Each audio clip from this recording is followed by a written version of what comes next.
La grande émission, c'est parti. On vous retrouve pour une nouvelle semaine. Et quelle semaine, mes amis. Comment ça va, mon cher Thierry? Mais écoutez, moi je vais très bien. Je suis heureux à plusieurs titres. Je suis heureux d'abord parce que je vous retrouve, messieurs, dames, en vous souhaitant une très très belle semaine.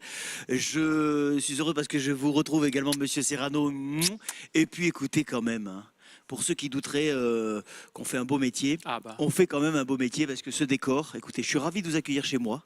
On est bien Foutez chez vous. pas trop le bordel parce que j'ai rangé, j'ai fait la pelouse, j'ai nettoyé, j'ai brossé les graviers, j'ai tout fait. Donc on rangera. Oh, mais vous êtes gentil. Villa Efrussi de Rothschild, on y est toute la semaine, on vous fait découvrir ce lieu aujourd'hui, mais pas que bien sûr, avec invités, chroniqueurs, reportages, bref, la grande émission, la vraie, ça commence pour une nouvelle semaine. Accrochez-vous, c'est parti. Je vais le lancer celui-là. Décollage dans le soleil, dans le soleil.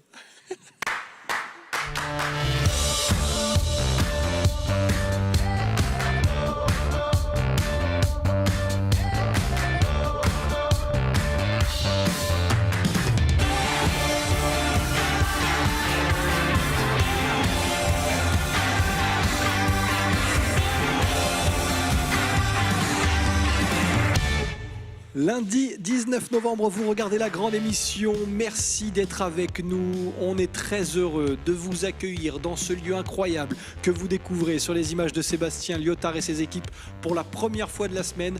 On est installé à la Villa Efrussi de Rothschild et on y reste jusqu'à dimanche. Un plateau de télévision installé ici et on vous fait découvrir cet endroit chargé d'histoire, bien sûr. On vous en parle dans un instant, surtout aujourd'hui avec celui qui connaît cette propriété, cette villa comme personne. On vous en dit plus dans un instant.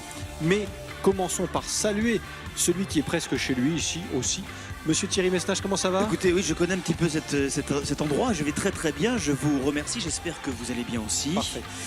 Je vous souhaite encore une fois, comme je l'ai dit tout à l'heure, une très très bonne semaine. Et puis je salue tous les téléspectateurs de la grande émission. Et je voudrais juste en profiter également pour souhaiter une bonne fête à tous nos amis voisins monégasques, puisqu'aujourd'hui, 19 novembre, c'est fête nationale en principauté. C'est la fête du prince, comme on dit. Alors, bonne fête à vous. Et Daguet Monégo.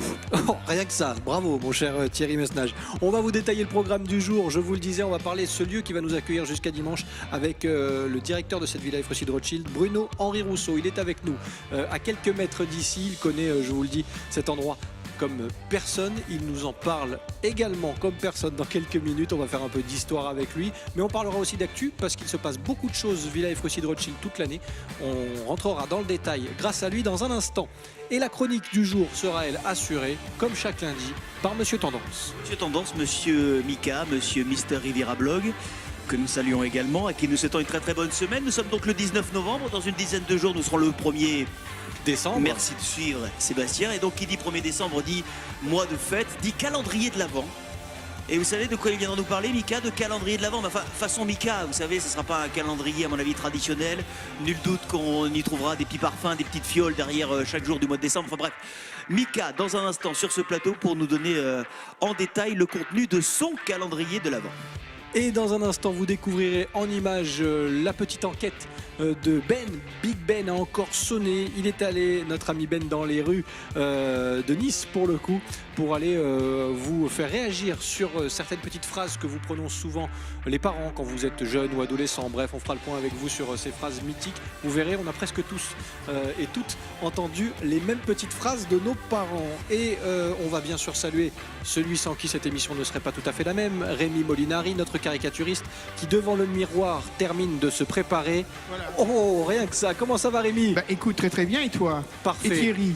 Très bien, mon cher Rémi. Bah écoute, bienvenue chez moi, bienvenue chez Bruno qui dirige cette magnifique maison. Rémi, tu sais quoi? Tu vas très bien dans ce décor, ou le décor te va bien, je ne sais pas. Je pense y avoir habité dans une vie antérieure. C'est pas faux. Un peu à côté hors du temps aussi, hein, regarde. En tout cas, je suis venu très souvent pour travailler. Qui met encore des cravates Titi? Personne, à part Gros Minet. À part Rémi Molinari. C'est vrai. Sans être ridicule, j'entends. Ah non, bien jamais, sûr, jamais. Et ce petit rappel de bleu pour les lunettes. Rémi, tu interviens quand tu veux dans cette émission et on découvrira le dessin à la fin de cette grande émission, comme chaque jour. On va pouvoir attaquer dans le vif du sujet. Merci mon cher Rémi, avec notre invité Bruno-Henri Rousseau, directeur de cette Villa Efrussi de Rothschild. Il va nous rejoindre accompagné de Michael, Mister Riviera Blog. Ils sont là. en pleine forme, je l'espère, et ils vont faire les quelques mètres qui les séparent de ce plateau installé en plein cœur de cette Villa Efrussi de Rothschild. Encore merci à toutes les équipes de la grande émission. Sébastien Lyotard, Théo Sarfati, Manon Fischmann, Michael Fernandez dos Santos, Ilan Dehé. Bref, on les remercie parce qu'ils installent chaque semaine ce plateau dans un lieu différent. Vrai, et aujourd'hui, on est ravis de ouais. le faire ici. Bonjour. Bonjour à tous les deux. Bruno, j'avais envie de vous dire bienvenue, mais ça ne se fait pas vraiment puisque vous êtes ici à la maison, ou presque. On va essayer d'en savoir encore un petit peu plus sur cette Villa Efrussi de Rothschild. On va parler d'histoire, mais pas que. Pour les téléspectateurs qui découvriraient sur ces images cette villa, on leur dit quoi? Comment on plante le décor? Où sommes-nous? Dites-nous tout. Ici, c'est d'abord un palais, c'est le palais de Béatrice de Rothschild. C'est donc l'icône de la Riviera, un lieu qui en dit beaucoup sur cette époque très fastueuse de la Belle Époque, qui a laissé des empreintes tout le long de la côte. Et donc ici, dans ce palais italianisant qui rassemble des collections extraordinaires, eh bien, c'est toute la mémoire d'une femme et d'une époque qui nous essayons de faire vivre et que chaque visiteur redécouvre ici. Un lieu incontournable, devenu incontournable en tout cas sur la Côte d'Azur. On vient du monde entier pour découvrir cette villa, vous confirmez? Ah oui, la plupart de nos visiteurs viennent de l'étranger et effectivement ils viennent ici parce qu'ils savent qu'ici c'est le mythe de la Côte d'Azur qui est encore vivant. Bruno-Henri Rousseau, un mot sur votre arrivée ici, cette villa, vous la découvrez à titre personnel comment? De quelle façon? Je la découvre en prenant mes fonctions il y a un peu plus de 5 ans. Et donc évidemment j'ai été tout de suite saisi par l'aspect spectaculaire, très théâtral du lieu, avec ses contrastes entre un lieu plein de décors, très orné, et puis une nature en fond de tableau, cette montagne rocailleuse, cette mer très bleue, très pure. Donc ce qui est vraiment très frappant, je trouve ici, c'est encore une fois cet aspect de contraste très saisissant et dont j'ai été amoureux tout de suite et qui m'a passionné. Bon, on va parler de cette passion. Thierry, je vous donne la parole dans une seconde. Je n'ai même pas salué Michael. Comment je démarre là? C'est ce que j'étais en train de me dire. Mais je sais même pas, écoutez, moi vous l'avez pas salué, mais Oui. moi je le voyais faire, je sais même pas s'il sait que l'émission a commencé, parce que depuis qu'il est arrivé en plateau, il est comme ça. Oui, c'est vrai, c'est Non, pas mais faux. J'adore Et- cet endroit. Ouais. Je suis venu plein de Oui. fois, j'adore vraiment et je suis Non, mais toujours émerveillé. Il est là, maximum il de dit fois. bon bah là j'y installerai le dressing pour l'été, là ce serait le dressing pour l'hiver. Je suis pas sûr que ce soit possible, mais en tout cas, On il s'y sait sent jamais. bien. C'est ça, je m'y sens bien. J'y viens de temps en temps, pas tous les jours non plus, mais je suis venu assez régulièrement. Et d'ailleurs, un de mes premiers articles il y a 3 ans, c'était sur la villa. Donc, c'est Pour le ça. blog Mister Pour le Riviera blog Blog, Mister Riviera, oui. on le rappelle, et dans un instant, on parlera tendance, même dans les calendriers de l'Avent, c'est possible. C'est ça, absolument. Ce sera dans quelques secondes. Thierry, je vous redonne la parole. Oui, on Excusez-moi. peut revenir, Bruno, sur l'histoire de la villa. Donc, je crois que c'est 1904 ou 1905. Donc, c'est de la volonté de Béatrice de Rothschild. Il faut aussi dire, parce que pour le grand public, quand on évoque le nom Rothschild, on croit que voilà, c'est une famille richissime. Certes, c'est la réalité, mais il y a eu beaucoup de soubresauts aussi dans la famille de Rothschild au début du siècle dernier, qui ont aussi quelque part amené à la construction de cet édifice. Effectivement, Béatrice de Rothschild, qui était fille du gouverneur de la Banque de France, était très riche. Son père avait participé à la construction du train qui reliait Paris à Nice, le Paris-Lyon-Marseille. Et donc, c'est Rothschild qui ont été très connus dans cette révolution industrielle. Eh bien, on laissait aussi une mémoire par Béatrice ici, qui, lorsque son père décède, hérite de la fortune de son père. Et parce qu'elle n'a pas forcément été très heureuse dans sa vie de femme mariée, puisqu'elle n'a pas, elle n'a pas pu avoir d'enfant. Son mari a eu la gentillesse de lui coller la syphilis, et donc elle n'a pas pu avoir d'enfant. Donc elle a été un peu triste. Et donc elle s'est consacrée à la collection d'œuvres d'art. Et elle a cherché à se donner entièrement à sa passion du beau, ici à Saint-Jean-Cap-Ferrat, en faisant construire quelque chose qui lui ressemblait, ou en tout cas qui puisse rassembler l'ensemble de ses goûts très hétéroclites pour les arts et l'architecture. On y reviendra dans un instant à cette architecture, On parlera aussi d'actualité parce qu'aujourd'hui, en 2018, bientôt 2019, la Villa Efrussi de Rothschild, c'est beaucoup de travail et beaucoup d'événements aussi. Vous faites vivre ce lieu chaque jour, toute l'année. Et on y reviendra dans la deuxième partie de cette émission. Mais juste avant, comme je ne l'ai pas salué, j'y vais vite, à la chronique du jour. On va passer donc aux tendances, comme chaque lundi. Vous le savez, vous qui suivez la grande émission. Le lundi, on parle tendance. On prépare déjà Noël. Il a toujours un coup d'avance avec Mika, notre Mister Riviera Blog. Mais il adore Noël. Oui, il adore. C'est vrai que tu adores Noël. C'est ça. En Il même temps, adore cette je ne sais période. pas si on avance que ça, parce que là, on va parler de calendrier de l'Avent qui commence le 1er décembre. Ouais, vous avez 10 jours de. On a ouais, 10 c'est jours, bien, 10 c'est jours bien. pour commander notre calendrier de l'Avent. Donc, on connaît surtout les calendriers de l'Avent de chocolat. Ouais. Cette semaine, je vais vous en présenter 3 qui sont assez gourmands aussi, mais qui ne sont pas à base de chocolat. Donc, C'est pas grave, on prend quand même. pour On a votre hâte de ligne que je découvrir fais en ça, tout cas. c'est pour votre ligne. Mais il y a des choses qui sont... Vous avez raison. Voilà, ça va vous plaire. Alors le premier, ça vient de Colors of Tea. Colors of Tea, c'est une marque qui a été créée il y a 1 an et demi par 2 amies qui s'appellent Cécile et Magali, qui adorent le thé. Toutes les deux sont fans de thé. Et elles étaient abonnées à des box. Et comme elles n'ont pas les mêmes goûts, en fait, ce qu'elles faisaient, c'est qu'elles s'échangeaient, elles se partageaient les box. Donc elles se sont dit, ça serait bien quand même de créer des box personnalisables où on peut recevoir chaque mois sa sélection de thé en fonction de nos propres goûts. Donc c'est ce qu'elles ont fait. Et à la demande de leurs plus fidèles clients, elles ont décidé de créer un calendrier de l'Avent où chaque jour on aura, voilà, c'est ce qu'on voit à l'écran, chaque jour on aura un thé ou une tisane différente à découvrir le matin. Donc c'est une dégustation à l'aveugle qu'elle propose. C'est-à-dire qu'on ne sait pas exactement... En ouvrant, on ne sait pas de quoi est constitué On le ne sait pas. sachet. En fait, ça se présente sous un petit sachet comme ça. Là, j'en ai retiré un pour vous montrer un petit peu mieux. D'accord. Et à l'intérieur, donc, on a le thé ou la tisane. On a juste, voilà, c'est marqué tisane. C'est marqué 100 degrés, 7 à 10 minutes. Donc, les instructions de préparation. Ouais. Et on le goûte, on essaie de deviner. Et tous les jours, sur leur site web du 1er au 24 décembre, on peut aller voir ce que c'était et voir si on avait trouvé la bonne... Pas mal, bonne- original. Combien de variétés? Il y a une variété par jour différente ou on peut C'est ça. retomber sur le même? Non, c'en est 24 différents. Ah, 24 différents. Ah En oui. fait, il existe 15 000 sortes de thé dans le monde et elles, en fait, chaque mois font Ouais. des sélections et pour le calendrier de l'Avent, on fait leur sélection. Donc s'il y en a un qu'on apprécie, on a intérêt à bien l'apprécier parce qu'on ne l'aura plus après. C'est ça, mais ça Ouais, nous c'est ça. permet aussi après d'en découvrir tester d'autres. plusieurs et ensuite de commander ceux qu'on préfère. Donc ce calendrier-là, il est vendu à 28,99 € sur le site www.colorsoftea.fr. C'est noté. Alors, Première bonne idée. Le La deuxième seconde. qui dit thé dit aussi Café. Tisane. non café. Café. Café. Ah, Ah oui, café.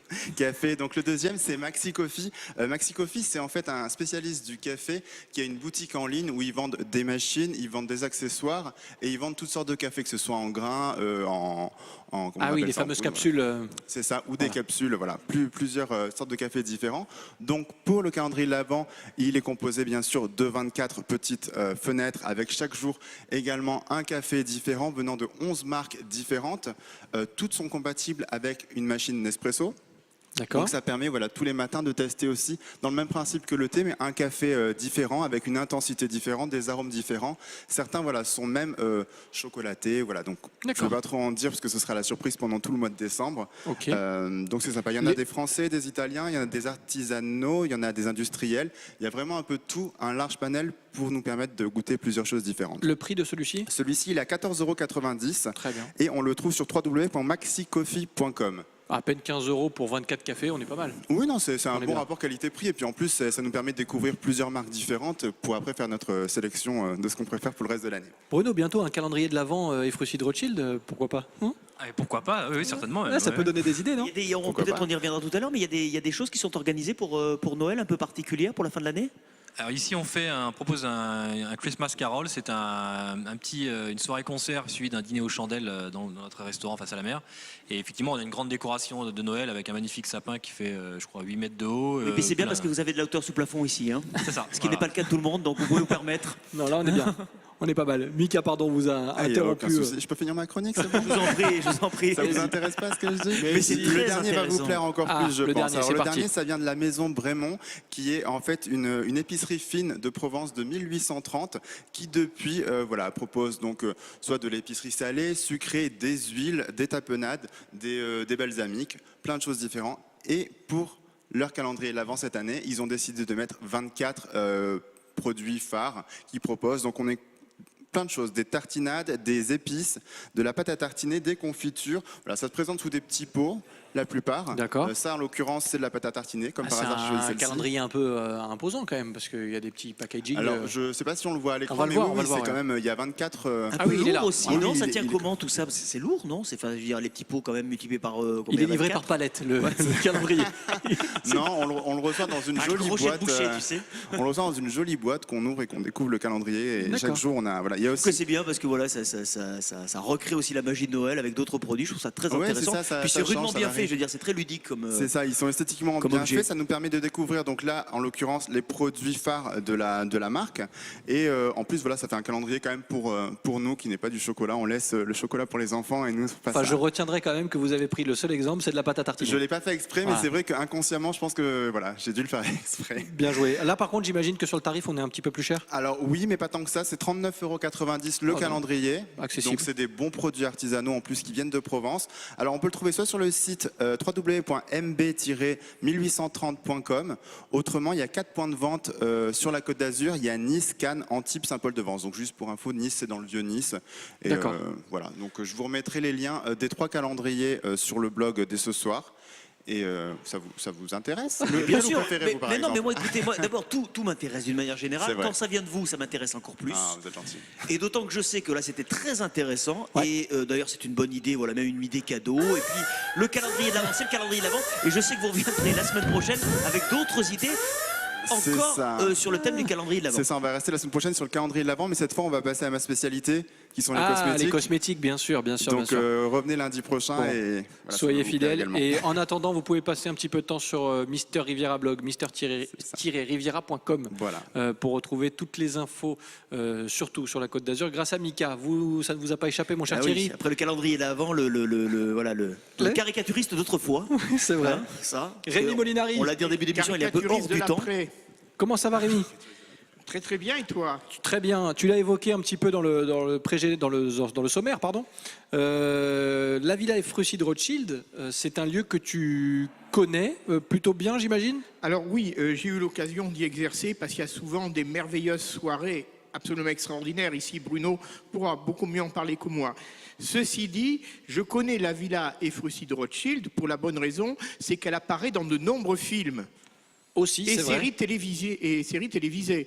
Je peux citer, je pense, Amicalement Vôtre, dont certains épisodes ont été tournés ici. Alors je mets juste un petit arrêt car je suis le président du fan club de Amicalement Vôtre. Je crois que dans Amicalement Vôtre, et Bruno-Henri Rousseau pourra peut-être confirmer, on ne voit que la façade, de façon extrêmement succincte. Et je ne suis pas sûr qu'on ait pu tourner des scènes à l'intérieur ou à l'extérieur dans les jardins. On voit les jardins un tout petit peu. On voit un petit peu les jardins et la façade est prise, voilà Rémi. C'est juste une petite précision comme ça en passant. Il y a également un film avec Mylène de Mongeau qui a été tourné au fond du jardin, là où il y a cette espèce de petit gloriette, temple de l'amour. De gloriette. Hein.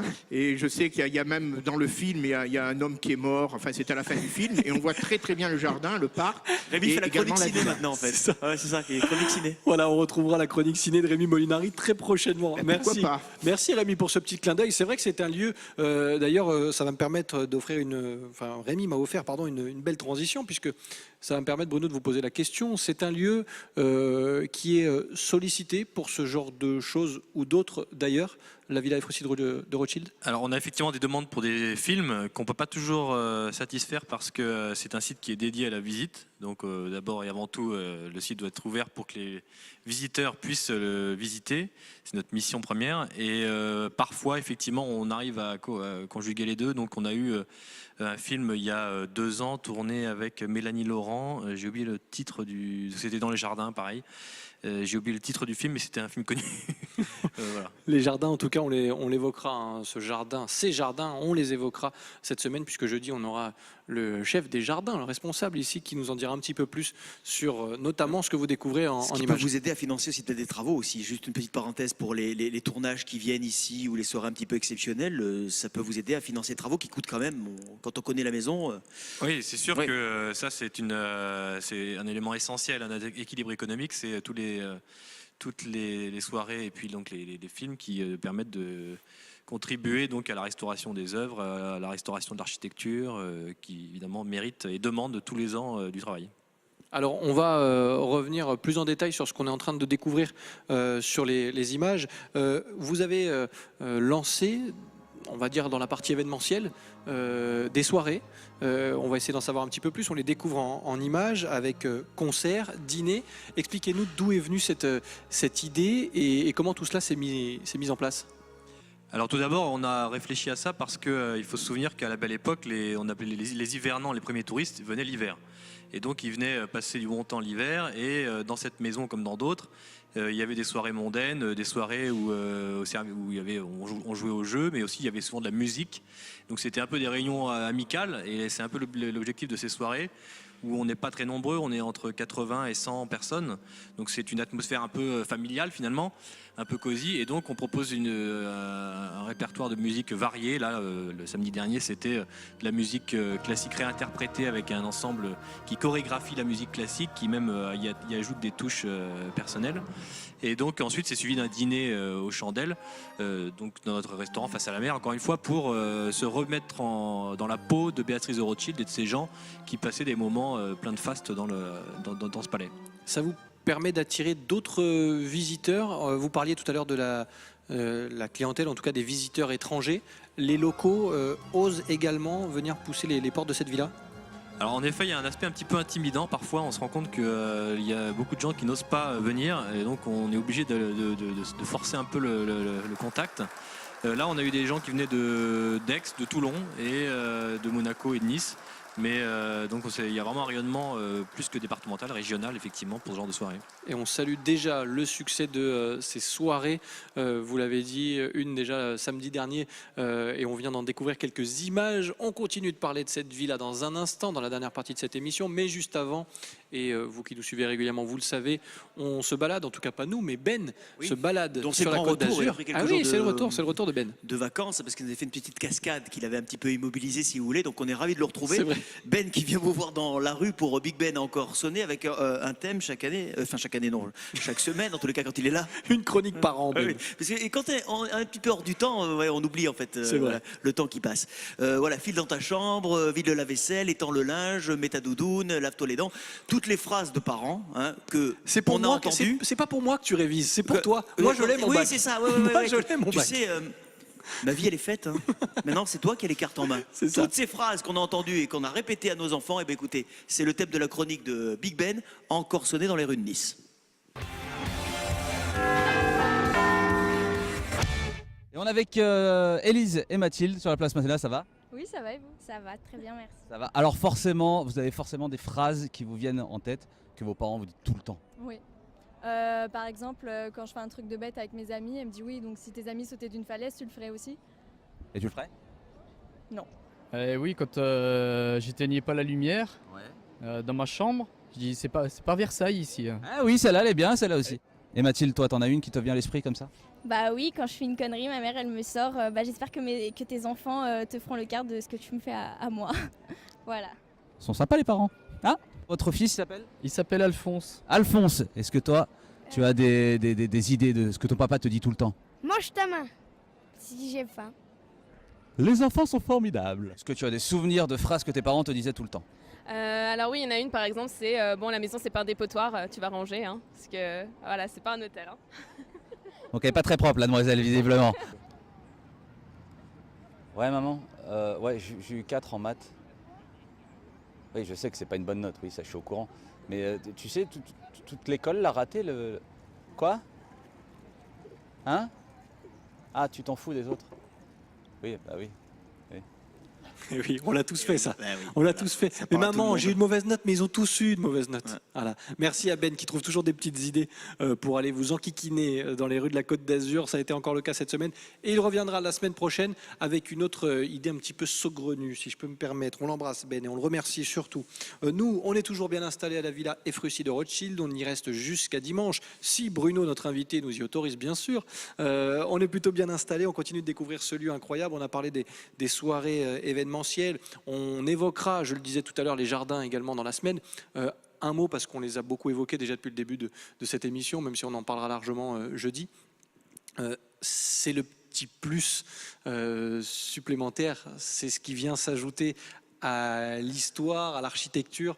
Ces jardins, j'imagine que les visiteurs du monde entier viennent aussi pour ça.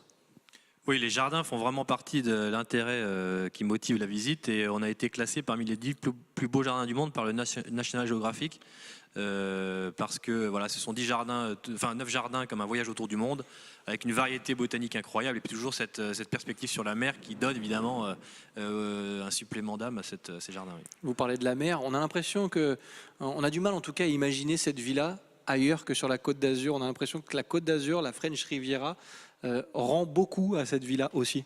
Ah, c'est sûr que les couleurs de la Méditerranée font l'essentiel, j'allais dire, du fond de tableau de ce décor extraordinaire, oui, ça c'est sûr. Mika, vous connaissiez par cœur, vous, de toute façon, ici? Oui, je suis venu plusieurs fois, j'adore, je suis émerveillé à chaque fois. Et à chaque fois, je refais vraiment la visite complète comme la première fois.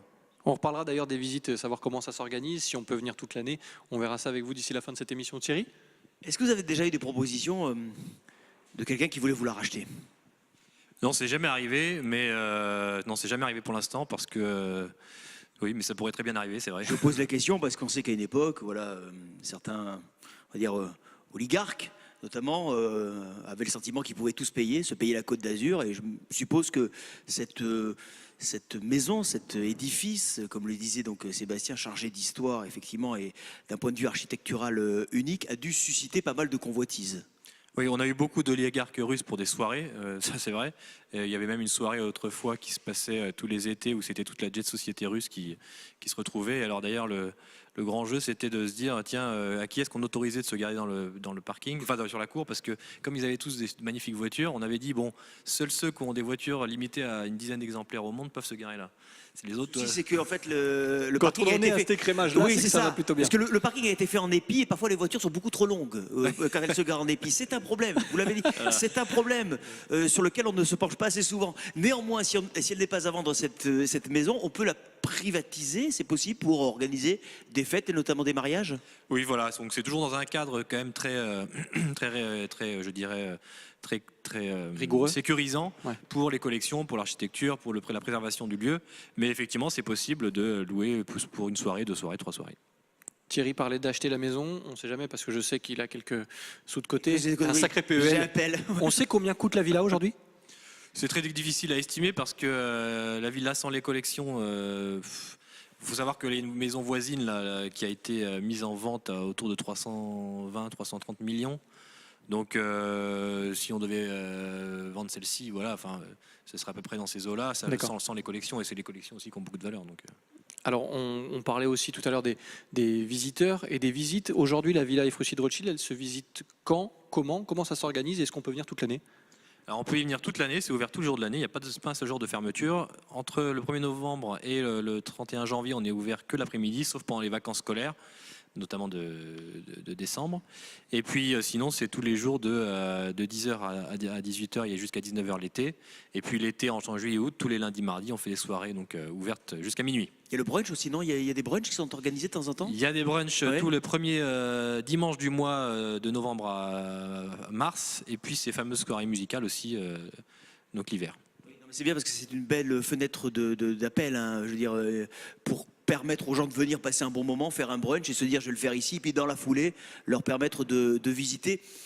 Ce qui paradoxalement ne se ferait pas naturellement. Parfois, on a peut-être effectivement, comme le disait aussi Mika tout à l'heure, du mal à pousser la porte, à venir visiter. Il y a quelques réticences. Le brunch est un joli pied d'appel. Oui, surtout que c'est une activité souvent qu'on fait en famille. Le brunch, moi je ne connaissais pas vraiment les brunchs, mais quand on a lancé ça marchait tout de suite. Il n'y a même pas eu besoin de la peine de communiquer, puisque le bouche à oreille a tout de suite fonctionné. Et donc les gens viennent en famille avec les enfants vont se promener dans le jardin, etc. Donc c'est vrai que c'est assez familial, c'est très sympathique. Merci en tout cas de nous avoir donné, je l'espère aux téléspectateurs, de leur avoir donné envie de pousser les portes de cette Villa Ephrussi de Rothschild. Vous pouvez venir en voisin, vous habitez Nice ou les alentours. Oui, c'est un lieu incroyable à découvrir et vous pouvez le faire toute l'année. Merci beaucoup Bruno de nous en avoir parlé. Merci beaucoup. Avec toujours autant de passion. On va, nous, en ce qui nous concerne, découvrir le dessin de Rémi Molinari. J'espère que vous allez garder le sourire, même si je n'ai aucune garantie là-dessus. Il travaille dans son petit salon, rien qu'à lui, en tout cas pour l'occasion. Rémi Molinari, est-ce que le dessin est prêt? Oui, Oula. à la seconde. Voici Bruno avec la Villa Rothschild en arrière-plan. Avec sa couleur rose qui est magnifique, que j'espère qu'ils vont garder d'ailleurs. La Villa Rothschild, je la dirige en attendant de l'habiter. Ah, pourquoi pas? Alors je ne sais pas si monsieur l'habite, Il y a un logement ici dans la villa? Il y a des logements, mais j'y habite pas moi. Bon, la couleur, rassurez Rémi Molinari, elle va rester rose. Alors c'est un sujet qui est assez problématique puisque aujourd'hui, la direction régionale des affaires culturelles nous demande de la repeindre dans la couleur d'origine. Ce en quoi nous on a été assez frileux de cette décision, mais enfin on n'a pas tellement le choix. Donc elle va sans doute vraisemblablement être repeinte. Ouais. Voilà. Bon, c'est quoi la couleur d'origine? On ne sait pas exactement quelle était la couleur d'origine, sauf sur quelques films, mais encore c'est des films en noir et blanc. Donc on estime qu'elle était dans un espèce de ocre. Et voilà. Bon, eh bien écoutez, voilà, Rémi Molinari qui s'inquiétait de la couleur, il a une partie de la réponse, effectivement. Merci Bruno d'avoir été sur le plateau de la grande émission. Nous, on passe toute la semaine ensemble. On vous remercie aussi, Mika, d'être venu. Merci à vous, à nous lundi voir. prochain. À lundi prochain. Thierry, nous on se retrouve demain. Oui, nous on a de la chance, on n'habite pas ici, mais on va dormir ici toute la semaine. Oui, c'est ça. Donc Jusqu'à on est vernis quand même pour le coup. On est pas mal. Merci. À demain. À demain, mon cher Thierry. À demain, à vous. Surtout, on va vous donner rendez-vous puisque la grande émission, on l'a dit, s'installe à la Villa Ephrussi de Rothschild toute la semaine. On y reste jusqu'à dimanche et on continue de vous faire découvrir cet endroit incroyable. Merci de nous être fidèles. On se donne rendez-vous demain avec toute l'équipe pour de nouvelles aventures. Bye bye.